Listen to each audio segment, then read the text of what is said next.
Hello everyone, आप सभी का बहुत बहुत स्वागत है हमारे इस चैनल एग्जाम स्ट्रॉम पे। तो कैसे हैं आप सभी? आई होप आप सब अपनी प्रिपरेशन बहुत अच्छे से कर रहे होंगे। तो मैं आप सभी के लिए लेकर आई हूँ आरआरबी ग्रुप डी वालों का जो 27 नवंबर को एग्ज़ाम हुआ था, उसका शिफ्ट 1 का सारा साइंस का क्वेश्चन। आप सभी जानते हैं आरआरबी ग्रुप डी जितने वाले स्टूडेंट्स हैं कि रेलवे के एग्ज़ाम में ना पीवाईक्यूज रिपीट होते हैं, एज यूजुअल रिपीट होते हैं। चाहे आप आरआरबी एनटीपीसी यूजी वालों का ले लो, चाहे आप ग्रेजुएट लेवल वाला का ले लो, ठीक है। तो रेलवे में पीवाईक्यू रिपीट होते हैं। And if I am talking about science portion, तो देखिए एनसीईआरटी बेस्ड आता है, ठीक है। अगर आपने अच्छी प्रैक्टिस करी होगी, अच्छे क्वेश्चन को देखा होगा, उसका एनालाइज किया होगा उसको, तो आपको पता होगा कि एनसीईआरटी बेस्ड सारे के सारे क्वेश्चन पूछे जाते हैं, ठीक है। तो हमें इस तरीके से अपनी प्रिपरेशन करनी है, इस तरीके से पीवाईक्यू को एनालाइज करना है फुल एक्सप्लेनेशन के साथ कि हम इन सारी चीज़ों को समझ सकें, हम खुद एनालाइज कर सकें कि कौन से टॉपिक इंपॉर्टेंट है और कौन कौन से नहीं, ठीक है। करने के लिए तो बहुत सारे साइंस में टॉपिक हैं, लेकिन हमें सबको नहीं पढ़ना है। रेलवे और स्पेशली आपका एग्ज़ाम आपसे क्या डिमांड कर रहा है, आप उसे फर्स्ट प्रायोरिटी में रखेंगे, राइट। सो हेलो एवरीवन, आप सभी का वेलकम है आज की इस सीरीज़ में, जिसमें हम करने वाले हैं 2025 के 27 नवंबर का शिफ्ट 1 का सारा साइंस का क्वेश्चन विद फुल एक्सप्लेनेशन। तो चैनल पर आ गए हो तो एक बार सब्सक्राइब कर लो, ठीक है, और अंत तक वीडियो देखो। वीडियो पसंद आती है ना, तभी आप लाइक करना और एक प्यारा सा कमेंट करना, क्योंकि आपके कमेंट्स मेरे लिए बहुत मायने रखते हैं, ठीक है। चलिए स्टार्ट करते हैं।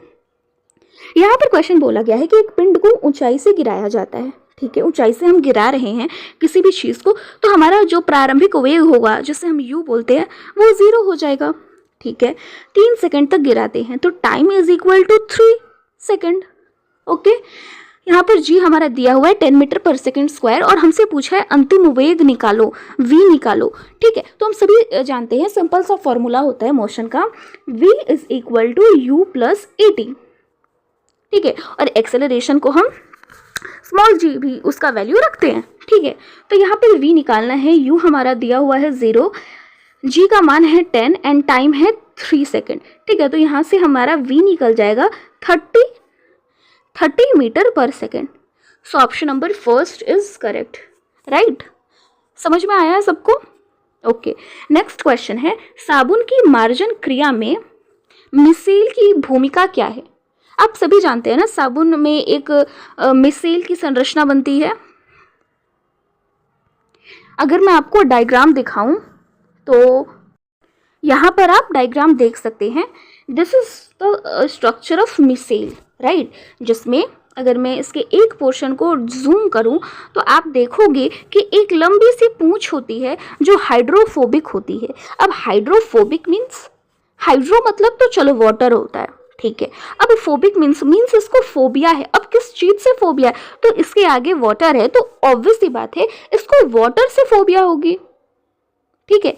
तो इसे पानी से जो है, वाटर से जो है वो हेट करता है। और ये पोर्शन जो आप देख रहे हो हाइड्रोफिलिक, बेसिकली इसको पानी से लगाव है, ये चाहता है कि मेरे पास पानी आए, राइट। तो अगर मैं इस पोर्शन की बात करूं तो यहाँ पर फॉर एग्जांपल मेरे कपड़े में तेल की दाग लगी हुई है, और जब मैं उस पर साबुन लगा रही हूँ तो जाहिर सी बात है वो मिसेल की संरचना वहाँ पर बनेगी। अब आप सभी जानते हो तेल जो होता है ना, वो पानी से दूर भागना चाहता है, राइट। अब हाइड्रोफिलिक जो होते हैं वो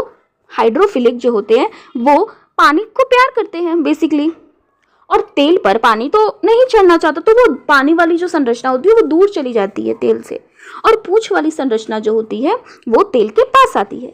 तो जब हमारे कपड़े पर तेल की दाग लगी हुई होती है और अब हम साबुन यूज़ कर रहे होते हैं तो पूरी की पूरी इस मिसेल की संरचना से वो दाग हट जाता है, ठीक है। तो ये चीज़ें हमें याद रखनी है। तेल जो होता है वो हाइड्रोफोबिक होता है, फोबिया होता है इससे, पानी से, और हाइड्रोफिलिक जो होता है, जो ये वाली संरचना है, ये इसको पानी से प्यार होता है, ओके। तो यहाँ पर क्वेश्चन पूछा था कि इसकी मुख्य भूमिका क्या है, ठीक है। तो जल की कठोरता को कम करता है, नहीं, हमने तो ऐसा कुछ नहीं पढ़ा मिसेल की संरचना में। फेन उत्पन्न करता है, नहीं। पृष्ठ तनाव बढ़ाता है, ये भी नहीं। तेल और गंदगी को फंसाकर हटा देता है, तो हाँ, मिसेल की जो संरचना होती है ये तेल और गंदगी को अपने में फंसाकर इसे पूरी तरह से हटा देती है, ठीक है। ओके, नेक्स्ट क्वेश्चन है हमारा, लेंस की शक्ति को किसके रूप में परिभाषित किया जाता है। Okay, so for example this is our lens.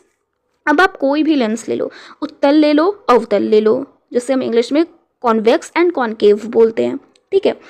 तो हम सभी जानते हैं जो लेंस होती है ना, वो हमेशा फोकस दूरी के, फोकल लेंथ के हमेशा रेसिप्रोकल होती है, मीन्स व्युत्क्रमानुपाती होती है, ठीक है। तो यहाँ पर ऑप्शंस की अगर मैं बात करूँ तो ऑप्शन नंबर बी आपको करेक्ट दिखेगा, reciprocal of focal length in metre, ठीक है।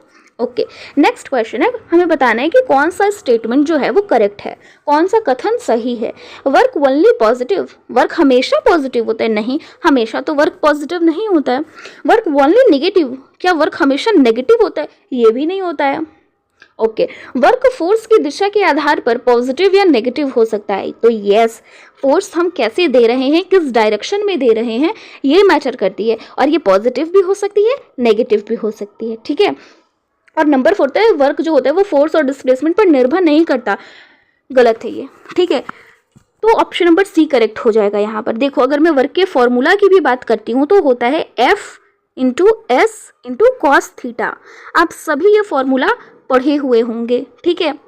तो यहाँ पर आपको दिखेगा F फोर्स है, S आपका डिस्प्लेसमेंट है, ठीक है। और फोर्स और डिस्प्लेसमेंट अगर आप एक ही दिशा में कर रहे हो तो आपको पॉजिटिव रिजल्ट देखने को मिलेगा, राइट। और अगर आपका फोर्स अलग दिशा में है और डिस्प्लेसमेंट उसकी विपरीत दिशा में है तो वहां पर आपको वर्क नेगेटिव देखने को मिलता है, ठीक है। ओके, नेक्स्ट क्वेश्चन है, किसका उपयोग विलयन की सांद्रता व्यक्त करने के लिए नहीं किया जाता है, नहीं पूछा है हमें, ठीक है, ठीक है। Which is not used to express concentration. Okay, देखो, सबसे पहले मैं आपको solute, solvent, solution and then concentration बताऊंगी, ठीक है। अगर मैं बात करूं किसी विलयन की, तो विलयन जिसे हम सॉल्यूशन बोल रहे हैं, तो जो सॉल्यूशन होता है ना वो किससे मिलकर बनता है, विलयन जो होता है वो किससे मिलकर बनता है, हम सभी जानते हैं, सॉल्यूट से प्लस सॉल्वेंट से। सॉल्वेंट विलायक जो अपने में घुलाता है, और सॉल्यूट विलेय जो दूसरे में जाकर घुल जाता है, ठीक है, इतना तो क्लियर है। ओके, अब हाँ, अगर मैं बात करूँ कॉन्सेंट्रेशन की, ठीक है, जिसे हम सांद्रता बोलते हैं, ठीक है।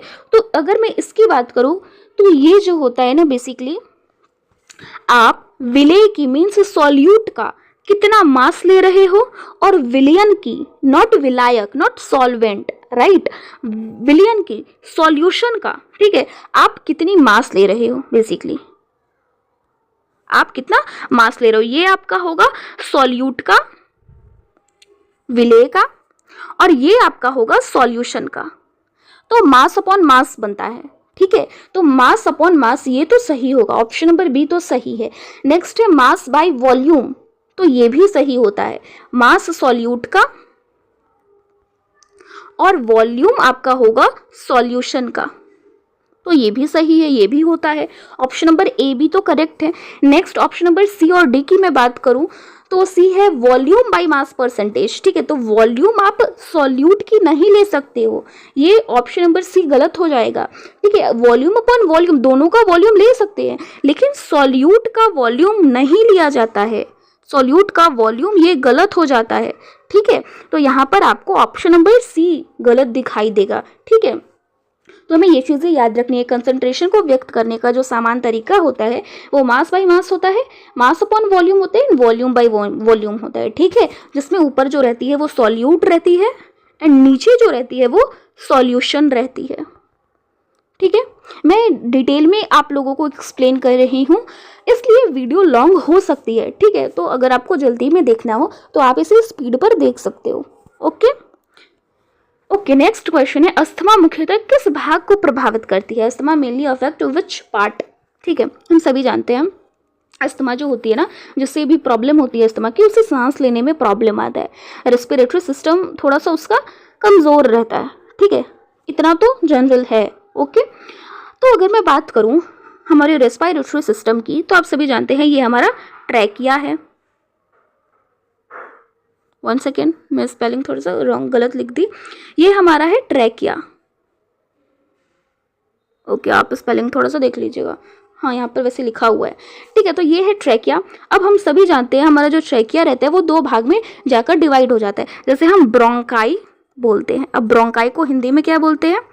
तो ब्रोंकाई को हिंदी में बोलते हैं हम बेसिकली श्वसिका। ठीक है, अब ब्रोंकाई फर्दर आगे चलकर बहुत सारे ब्रोंक्यूल्स में टूट जाता है और ये फर्दर एल्वियोलाई, छोटे छोटे एल्वियोलाई में टूट जाते हैं। ठीक है, तो बेसिकली अस्थमा जब किसी को होता है तो उसमें क्या होता है ना, ब्रोंकाई एंड ब्रोंक्यूल्स जो होते हैं वो डैमेज हो जाते हैं। ठीक है, उससे अफेक्ट होता है। ट्रैकिया को नहीं होता, डायफ्राम को नहीं होता, एल्वियोलाई को नहीं होता, ब्रोंकाई एंड ब्रोंक्यूल्स को हो जाते हैं। ऑप्शन नंबर सी करेक्ट हो जाएगा, क्योंकि उसमें सूजन आ जाती है जिससे हमें सांस लेने में परेशानी होती है। ओके, नेक्स्ट क्वेश्चन है, सक्रियता श्रेणी के मध्य कौन सी धातु निकाली जाती है? Which metal is extracted from middle of reactivity series? आप सभी ने रिएक्टिविटी सीरीज पढ़ी है केमिस्ट्री में, आई होप आपने सभी पढ़ी होगी। ठीक है, तो उसमें ना 3 सेक्शन होते हैं। एक होता है हाईली रिएक्टिव का, ठीक है, हाईली रिएक्टिव मेटल। एक होता है मिडिल रिएक्टिव मेटल जो उससे थोड़े से कम रिएक्टिव होते हैं, और एक होता है लो रिएक्टिव मेटल। ठीक है, तो हाईली वाले ना होते हैं जो सबसे जाकर रिएक्ट कर जाते हैं। ठीक है, मिडिल वाले उससे कम रिएक्टिव होते हैं। ठीक है, तो हाईली वाले जो रिएक्टिव होते हैं मेटल्स, उन्हें हम इलेक्ट्रोलाइसिस के थ्रू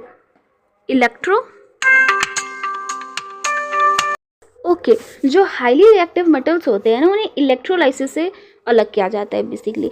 जो लो रिएक्टिव होते हैं उन्हें हीटिंग प्रोसेस से अलग किया जाता है। और जो मिडिल रिएक्टिव मेटल्स होते हैं ना, जैसे आयरन, जिंक, ठीक है, उन्हें रिडक्शन द्वारा अलग किया जाता है, निकाला जाता है। ठीक है, तो यहाँ पर पूछा है कि सक्रियता श्रेणी के मध्य में, मतलब मिडिल वाला पूछा है रिएक्टिविटी सीरीज का, तो इसका करेक्ट आंसर आयरन हो जाएगा। और इसमें क्या होता है, जिंक होता है। ठीक है, तो रिएक्टिविटी सीरीज आप सभी पढ़ लीजिएगा। ओके, नेक्स्ट क्वेश्चन है, कांच की मोटी पट्टी रखने पर अक्षर उभरे हुए दिखाई देते हैं। Letter appears raised due to, इसका कारण बताना, what is the reason behind this. देखिए, आप सभी ने पढ़ा होगा प्रकाश का परावर्तन, और एक बार आपने पढ़ा होगा प्रकाश का अपवर्तन। ओके, आप सबने पढ़ा है, एक होता है रिफ्लेक्शन, एक होता है रिफ्रैक्शन। ठीक है, तो परावर्तन में ना बेसिकली क्या होता है कि फॉर एग्जाम्पल हमारा एक ये मिरर है और यहाँ किसी सोर्स से लाइट आ रही है। For example this is the torch, और ये हमारा मिरर है। ठीक है, मिरर है, और यहाँ से हम टॉर्च दे रहे हैं और यहाँ से इसकी लाइट आ रही है, तो ये लाइट मिरर से परावर्तित हो गई, तो ये आपका परावर्तन कहलाएगा। लेकिन if I am talking about अपवर्तन, ठीक है, तो आपने एक चीज ऑब्जर्व करी होगी कि आप ग्लास में पानी रखते हो। ठीक है, ग्लास जो है वो आधा भरी हुई है पानी से। ठीक है, और उसमें आप पेंसिल डालते हो। ठीक है, pencil, for example this is the pencil, तो आपको पेंसिल टेढ़ी दिखाई देती है। आपने ये चीज नोटिस करी है? ठीक है, इसका रियल डायग्राम मैं आपको दिखाती हूँ। ओके, तो जैसा कि आप सभी डायग्राम में देख रहे हो कि पेंसिल हमने रखी है और ये पेंसिल हमें टेढ़ी दिखाई दे रही है, तो ये किस वजह से हो रहा है? ये अपवर्तन की वजह से हो रहा है। ठीक है, और अपवर्तन के कौन कौन से एग्जाम्पल है? जैसे स्विमिंग पूल बहुत बड़ी गहरा होता है, लेकिन उसमें पानी इतना ज़्यादा रहता है, और इस वजह से वो हमें, उसकी तली जो होती है, उसका सरफेस जो होता है वो हमें उठा हुआ दिखता है। आपने ये चीज़ नोटिस करा होगा, तो ये भी अपवर्तन के कारण ही होता है। ठीक है, तो इस वजह से कांच की जो मोटी पट्टी रखने पर अक्षर हमें जो उभरे हुए दिखाई देते हैं वो प्रकाश के अपवर्तन के कारण होते हैं। रिफ्रैक्शन ऑफ लाइट, ठीक है, refraction of light is the correct option. Glass slab में प्रकाश का अपवर्तन होता है जिससे वस्तु की एपरेंट डेप्थ बदल जाती है। ठीक है, और अक्षर ऊपर नीचे दिखाई देने लगते हैं। तो इसके और भी मैंने बहुत सारे एग्जाम्पल्स आपको डायग्राम के थ्रू दिखा दिए हैं। ओके, नेक्स्ट क्वेश्चन है, जल और पोषक तत्व मिलने पर शैवाल तेजी से किस प्रक्रिया से बढ़ते हैं? शैवाल मतलब एल्गी।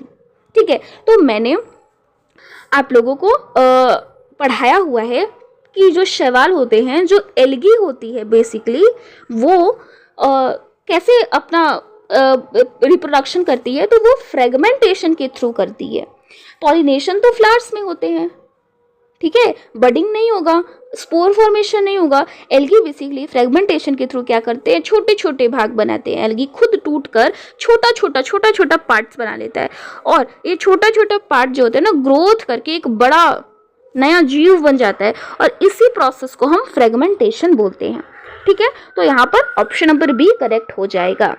नेक्स्ट क्वेश्चन है, जिंक की छड़ को कॉपर सल्फेट सॉल्यूशन में डालने पर क्या होता है?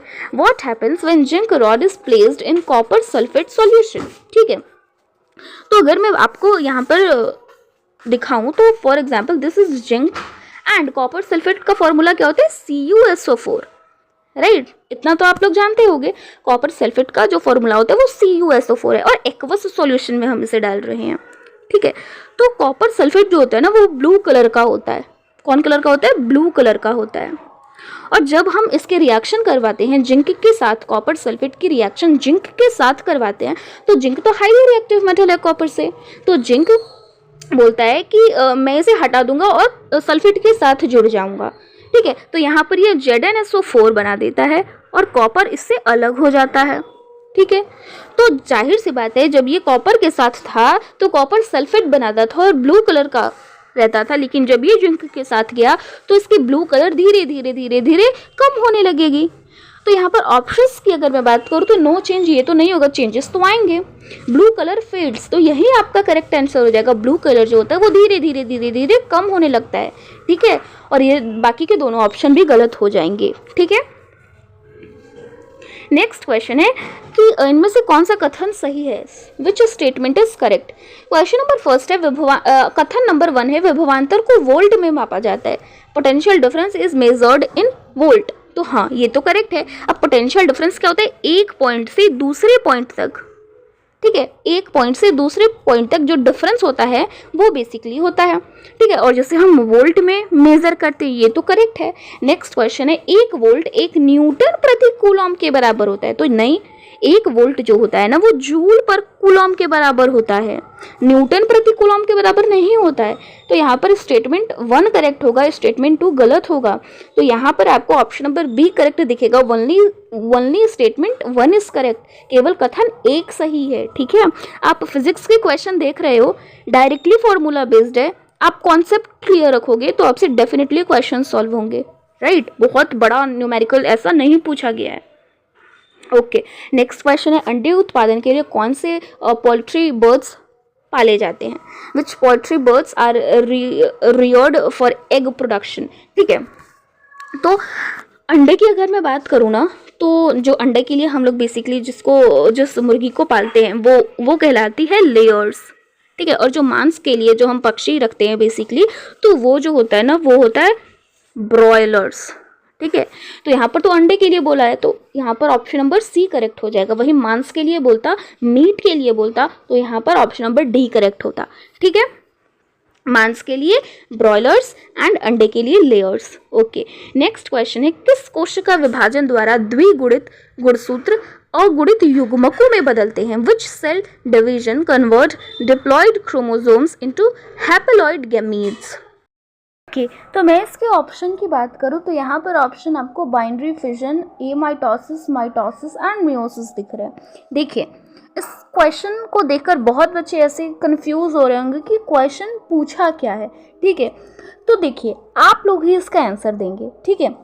अगर मैं बोलूँ कि दिस इज आवर सेल, ठीक है, एक सेल है ये हमारा, और आप सभी जानते हो सेल में एक न्यूक्लियस होता है, और उस न्यूक्लियस में बहुत सारे DNA प्रेजेंट होते हैं, राइट, जीन्स प्रेजेंट होते हैं। ओके, अब अगर मैं बात करूं डिप्लॉयड क्रोमोसोम की, ठीक है, तो जैसे ये हमारा न्यूक्लियस था, और इस न्यूक्लियस में हमारे DNA प्रेजेंट है, ठीक है। और DNA में क्या होते हैं, क्रोमोसोम्स प्रेजेंट होते हैं, ठीक है। तो ये अगर हमारे पास 46 क्रोमोसोम है, ठीक है, तो ये 46 क्रोमोसोम को अगर मैं 2 पार्ट्स में इसे डिवाइड करती हूँ तो 23 पेयर, और 23 पेयर्स ऐसे टूटेगा, ठीक है, तो ये हमारा बेसिकली क्या हुआ, डिप्लॉइड क्रोमोसोम। ये डिप्लॉइड क्रोमोसोम हुआ और उसको हमने क्या किया, हैप्लॉइड गेमीट्स में तोड़ दिया। ठीक है, लेकिन अगर मैं वही बात करती 46 को 2 पार्ट्स में तोड़ो, ठीक है, तो ये पूरा का पूरा 46 और 46 आप किसी एक को ही दे पाते। ठीक है, तो अगर ये चीज़ें हो रही होती, 46 जा रहा होता, तो ये होता आपका माइटोसिस। आप सभी जानते हैं माइटोसिस में जो होता है वो माइटोसिस रिडक्शनल डिवीजन नहीं होता है, सेम चीज़ें ट्रांसफ़र हो जाती हैं। ये चीज़ तो आप पढ़े होंगे। लेकिन मियोसिस में क्या होता है, आधे आधे चीज़ों में बट जाता है। ठीक है, तो 46 क्रोमोसोम था तो 23 पेयर्स में टूट चुका है। तो haploid chromosome, diploid chromosome haploid gametes में किस में टूटते हैं, तो मियोसिस में टूटते हैं, क्योंकि मियोसिस इज रिडक्शनल डिवीजन। ठीक है, रिडक्शनल डिवीजन होता है, घट जाता है डिप्लॉइड क्रोमोसोम से हैप्लॉइड गेमेट में। 46 से 23 पेयर में ये टूट जाता है। ठीक है, ओके। नेक्स्ट क्वेश्चन है, ध्वनि तरंग की आवृत्ति 50 हर्ट्ज है, एक तरंग पूरा होने में कितना समय लगेगा। देखिए, आप सभी जानते हैं फ्रीक्वेंसी जो होती है वो टाइम पीरियड की इन्वर्सली प्रोपोर्शनल होती है। ठीक है, 1 सेकेंड में एक तरंग जो है वो कितना गति कर रहा है, बेसिकली वो होती है हमारी फ्रीक्वेंसी। ठीक है, तो आवृत्ति दिया हुआ है 50 हर्ट्ज का। ठीक है, और हमसे पूछा है टाइम कितना लगेगा। ठीक है, तो टाइम की अगर मैं बात करूँ तो 1 फ्रीक्वेंसी हो जाएगी, इसी को अगर मैं उल्टा कर दूँ तो। ठीक है, तो टाइम पूछा है 1 फ्रीक्वेंसी हमें 50 हर्ट्ज दी हुई है। ठीक है, तो इसे सॉल्व करेंगे हम। ठीक है, तो ये आ जाएगा हमारा 0.02 सेकेंड। ठीक है, option number D is the correct option. Okay, next question है हमारा, प्रजातियों में विविधता लाने के लिए कौन सी जीवन प्रक्रिया महत्वपूर्ण है। विच life process brings diversity in species. Diversity means variation. ठीक है, आप वेरिएशन ला रहे हो। ठीक है, तो अगर मैं आपको एक एग्जाम्पल से बताऊं, फॉर एग्जाम्पल ये मान लीजिए कि आप रेड कलर का एक गुलाब का पौधा है। ठीक है, रेड रोज है, तो रेड रोज का अगर आप एक पंखुड़ी निकालोगे तो वो भी रेड ही कलर का होगा, राइट। और अगर आप एक रेड रोज को अगर आप एक वाइट रोज के साथ अगर उसका कॉम्बिनेशन कर रहे हो, उन दोनों को मिला रहे हो, तो आप नोटिस करोगे कि नेक्स्ट जनरेशन में रेड एंड वाइट का कॉम्बिनेशन दोनों का दिखेगा, जो पिंक कलर में बदल चुका होगा। रेड एंड वाइट कलर को मिलाएंगे तो वो पिंकिश दिखेगा, राइट। तो हम देख रहे हैं कि जब दो चीज़ें मिलती हैं तो उसमें वेरिएशन आते हैं। एक ही चीज़ में क्या वेरिएशन लाओगे, रेड रोज़ का एक पंखुड़ी तोड़ रहे हो तो आप देखोगे वो रेड ही होगा, या फिर रेड रोज़ का आप नेक्स्ट जनरेशन में उसका कलर देखोगे तो वो भी रेड ही होगा। ठीक है, तो यहाँ पर आपको डाइवर्सिटी देखना है, आपको वेरिएशन देखना है, तो वो आपको सेक्सुअल रिप्रोडक्शन में देखने को मिलेगा। क्योंकि सेक्सुअल रिप्रोडक्शन में क्या होता है, एक मेल गेमिट होता है जिसे हम स्पर्म बोलते हैं, और एक फीमेल गेमिट होता है जिसे हम ओवम बोलते हैं, और ये दोनों स्पर्म और ओवम मिलके जाइगोट बनता है। ठीक है, युग्मनज जिसे हम बोलते हैं। ठीक है, तो वो चीज़ आपको सेक्सुअल रिप्रोडक्शन में देखने को मिलेगी। ओके, नेक्स्ट क्वेश्चन है, कौन सा functional group oxygen hetero atom नहीं रखता है। विच functional group does not have oxygen hetero atom. ठीक है, तो आप सभी जानते हो अल्कोहल में OH होता है। ठीक है, तो ऑक्सीजन तो है। ठीक है, ओके, कीटोन की अगर मैं बात करूँ तो कीटोन जो होता है वो कार्बन डबल बॉन्ड ऑक्सीजन से लगा हुआ होता है। इधर आपका एक ऑक्सीजन रहता है एंड इधर ये कार्बन फर्दर अटैच रहता है। कार्बोक्सिलिक एसिड COOH, ठीक है, ये रहता है। हेलो एल्किन में क्या होता है कि हेलोजेंस जैसे आपका क्लोरीन, ब्रोमीन, आयोडीन, ये सारी चीज़ें एल्केन के साथ लग जाती तो वहाँ पर ऑक्सीजन नहीं रह पाता। ठीक है, तो यहाँ पर तो पूछे कि नॉट हैव ऑक्सीजन हेटेरोएटम, तो यहाँ पर आपका हेलो एल्केन करेक्ट आंसर हो जाएगा। ओके, नेक्स्ट क्वेश्चन है, स्थिर अनुपात के नियम का सही वर्णन कौन करता है? लॉ ऑफ कांस्टेंट प्रोपोर्शन से यहाँ पर क्वेश्चन पूछा गया है। ठीक है, तो अगर मैं आपको बताऊं फॉर एग्जांपल अमोनिया, जिसमें नाइट्रोजन है एंड हाइड्रोजन है। नाइट्रोजन 14 होता है, 14 के रेशियो में रहता है, एंड हाइड्रोजन जो होता है वो 3 के रेशियो में होता है। ठीक है, तो आप ये अमोनिया का नाइट्रोजन आप कहीं से भी ले लो, इंडिया से ले लो, इंडिया से अगर आपको मिल रहा है तो ले लो, ऑस्ट्रेलिया से, ऑस्ट्रेलिया में जाकर देख लो, अमेरिका में जाकर देख लो, यूरोप में जाकर, कहीं भी जाओगे तो नाइट्रोजन आपको 14 के रेशियो में ही दिखाई देगा। ठीक है, तो यही होता है हमारा law of constant proportion. Compounds में एलिमेंट्स हमेशा निश्चित मास रेशियो में होते हैं। ठीक है, तो हमें ये चीज़ें याद रखनी है। मास रेशियो आप जहाँ से भी लो, जैसे फॉर एग्जांपल आप वाटर आप कहीं से भी लो, चाहे वो नल से लो, चाहे वो झील से लो, चाहे वो तालाब से लो, चाहे वो कुआं से लो, आप कहीं से भी वाटर लो। ठीक है, तो उसका मास जो रहेगा ना, मास रेशियो, वो इक्वल रहेगा। यही बोलता है लॉ ऑफ कांस्टेंट प्रोपोर्शन। तो यहाँ पर ऑप्शन नंबर डी करेक्ट हो जाएगा। नेक्स्ट क्वेश्चन है यहाँ पर, एक समान वृत्तीय गति का उदाहरण इनमें से कौन है? एक समान वृत्तीय गति पर हमें बताना है।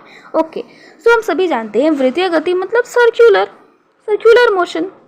ठीक है, तो फॉर एग्जांपल अगर मेरी स्पीड यहाँ पर है 5 मीटर पर सेकंड की, ठीक है, तो अगर मैं यहाँ जा रही हूँ तो यहाँ पे भी अगर मेरी गति 5 मीटर पर सेकंड है, इस सर्कुलर पाथ पर मैं जहाँ भी जा रही हूँ अगर मेरी स्पीड जो है वो 5 मीटर पर सेकंड है, वो 5 मीटर पर सेकंड है, इस सर्कुलर पाथ पर मैं जहाँ भी जाऊँ अगर मेरी स्पीड 5 मीटर पर सेकंड है तो मतलब मैं एक समान यूनिफॉर्म मोशन कर रही हूँ इस सर्कुलर पाथ का।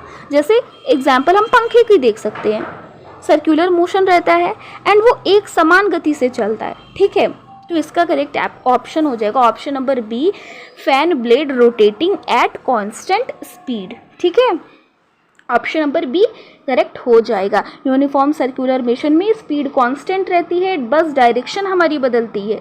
ठीक है, और फैन ब्लेड इसका करेक्ट एग्जाम्पल हो जाएगा। नेक्स्ट क्वेश्चन है, कौन सा प्लांट टिश्यू फोटोसिंथेसिस करता है? ठीक है, तो प्लांट के टिश्यूज से क्वेश्चन यहाँ पर देखने को मिले हैं। ठीक है, तो प्लांट्स में 2 टाइप्स के टिश्यूज होते हैं, आप सभी जानते हो। एक होता है हमारा विभाज्योतक, जिसे हम मेरिस्टेमेटिक टिश्यू बोलते हैं, और एक होता है परमानेंट टिश्यू जो स्थायी ऊतक होता है। अब परमानेंट टिश्यू 2 टाइप्स का होता है, एक सिंपल और एक कंपाउंड। सिंपल परमानेंट टिश्यू होते हैं जिसमें आपके पेरेन्काइमा आ गए। अब पेरेन्काइमा में मोस्टली फोटोसिंथेसिस नहीं होते क्योंकि उसमें क्लोरोफिल प्रेजेंट नहीं होती है, लेकिन कुछ पेरेन्काइमा में, एनसीईआरटी में ये बात मेंशन है। ठीक है, तो कुछ पेरेन्काइमा में क्लोरोफिल प्रेजेंट होते हैं, और जिन पेरेन्काइमा में क्लोरोफिल प्रेजेंट होता है वो कहलाता है क्लोरेन्काइमा। ठीक है, तो यहाँ पर आपको ऑप्शन नंबर सी करेक्ट हो जाएगा। क्लोरेन्काइमा में क्लोरोफिल प्रेजेंट होता है, इसलिए वो फोटोसिंथेसिस करते हैं। ओके, नेक्स्ट क्वेश्चन है, कॉइल का रेजिस्टेंस 44 ओम है एंड वोल्टेज 220 वोल्ट है, पावर कितनी होगी? ठीक है, पावर हमसे क्वेश्चन पूछा है। A coil has resistance 44 ohm and voltage 220 volt, then find power. ठीक है, हम सभी जानते हैं पावर का जो फॉर्मूला होता है वो होता है बेसिकली V इंटू आई, राइट। ठीक है, V तो हमारा दिया हुआ है, चलिए 220, बट I नहीं दिया है। अब I हम कैसे निकालेंगे? तो हम सभी ये एक फॉर्मूला जानते हैं ओम्स लॉ का, V is equal to I R, पढ़ा है हम सब ने, V is equal to I R. Okay, तो V हमारा दिया हुआ है 220, हमें I निकालना है, R भी हमें दिया हुआ है 244 ओम। ठीक है, तो यहाँ से हमारा I कितना निकलेगा? I निकल जाएगा V upon R, and V हमारा दिया हुआ है 220 अपॉन R दिया हुआ है 44, राइट। तो अगर मैं ये चीज़ को अगर यहाँ पर सेट करती हूँ, ठीक है, आई के फॉर्मूला में, तो आई को हम अगर लिख सकते हैं v अपॉन आर, इस आई को हम लोग लिख सकते हैं v अपॉन आर। तो यहाँ से p is equal to v into V upon R हो जाएगा। मैं इसे यहाँ पर फिर से लिख देती हूँ, v into V upon R. V upon R क्या था, आई था, जो मैंने आपको बताया। तो यहाँ से वी स्क्वायर अपॉन आर हो जाएगा। ठीक है, अब वी स्क्वायर क्या है, वी स्क्वायर है 220 का होल स्क्वायर इंटू आर हो जाएगा आपका 44। एंड इसे जब हम सॉल्व करेंगे तो आ जाएगा हमारा 0.0 नहीं आएगा, 1100 वॉट आ जाएगा। ऑप्शन नंबर बी करेक्ट हो जाएगा। ठीक है, ओके। नेक्स्ट क्वेश्चन है, पृथ्वी की परिक्रमा करने वाले उपग्रह की गति एक समान वृत्तीय गति है, इसका त्वरण जो है वो शून्य क्यों नहीं होता है। ठीक है, इसका त्वरण जो है वो शून्य क्यों नहीं होता है। ठीक है, तो अगर मैं बात करूं इसके करेक्ट ऑप्शन की, तो हो जाएगा गति की दिशा लगातार बदलती रहती है, इसलिए वेग बदलता है। देखो, यूनिफॉर्म सर्कुलर मोशन में ना स्पीड कांस्टेंट रहती है, जैसे हमने अभी पढ़ा था फैन के एग्जाम्पल से, लेकिन डायरेक्शन बदलती है। ठीक है, डायरेक्शन, आज हम यहाँ हैं, थोड़ी देर बाद यहाँ होंगे, थोड़ी देर बाद यहाँ होंगे, और एट द एंड हम वहीं पर पहुंच जाएंगे। ठीक है, तो वेलोसिटी जो होती है ना, वो एक वेक्टर क्वांटिटी होती है। ठीक है, जो डायरेक्शन बदलने से वेलोसिटी बदलती है और एक्सेलरेशन हमारा उत्पन्न होता है। तो गति की दिशा लगातार बदलती है, इसलिए जो वेलोसिटी होती है वो हमारी बदल जाती है। तो ऑप्शन नंबर डी करेक्ट हो जाएगा। नेक्स्ट क्वेश्चन, नेफ्थलीन बॉल को खुली जगह में जलाने पर क्या होता है। What happens when a naphthalene ball is burned in open. तो नेफ्थलीन जो होता है वो एक हाइड्रोकार्बन होता है, हाइड्रोकार्बन जिसमें कार्बन और हाइड्रोजन प्रेजेंट होते हैं।